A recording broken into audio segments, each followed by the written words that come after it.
தர்க்க சிந்தனை பற்றிய ஒரு சுருக்கமான பார்வை இது. இப்பெல்லாம் நம்ம பார்க்குற செய்திகள்ல எது உண்மை எது பொய்ன்னு பிரிக்கிறதுக்கே ரொம்ப கஷ்டமா இருக்கு இல்லையா? இங்க தான் நமக்கு தர்க்க சிந்தனை, அதாவது கிரிட்டிக்கல் திங்கிங் ரொம்ப உதவுது. அப்படின்னா என்னன்னா, ஒரு விஷயத்த கேட்ட உடனே நம்பாம அது எல்லா கோணத்திலையும் அலசி ஆராய்ஞ்சு ஒரு தெளிவான முடிவுக்கு வர்றது தான். முதலாவது இந்த தர்க்க சிந்தனைங்கிறது பாத்தீங்கன்னா, நமக்கு பிறக்கும்போதே வர்ற ஒரு திறமை கிடையாது.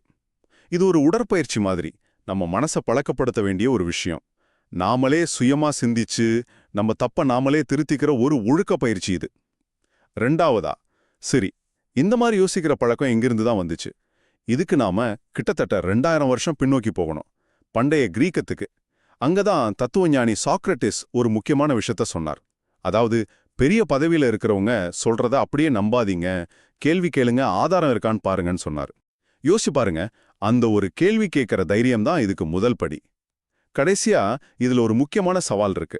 அது என்னன்னா, நமக்கே தெரியாம நமக்குள்ள இருக்கிற சில தப்பான அபிப்பிராயங்களையும் நம்ம சமுதாயம் சொல்ற எல்லாத்தையும் கேள்வி கேட்கணும். அதாவது, நம்ம சொந்த நம்பிக்கைகளே தாண்டி ஆதாரத்தோட அடிப்படையில நம்ம எண்ணங்களை மாத்திக்கவும் நம்ம தயாரா இருக்கணும். அப்போ சுருக்கமா சொல்லணும்னா, தர்க்க சிந்தனைங்கிறது வெறும் புத்திசாலித்தனம் மட்டும் கிடையாது. அது கேள்விகள் கேட்டு ஆதாரங்களோட அலசி நம்ம சொந்த சார்புகளை கூட தாண்டி தெளிவான முடிவுகளை எடுக்கிற ஒரு சக்தி வாய்ந்த கருவி.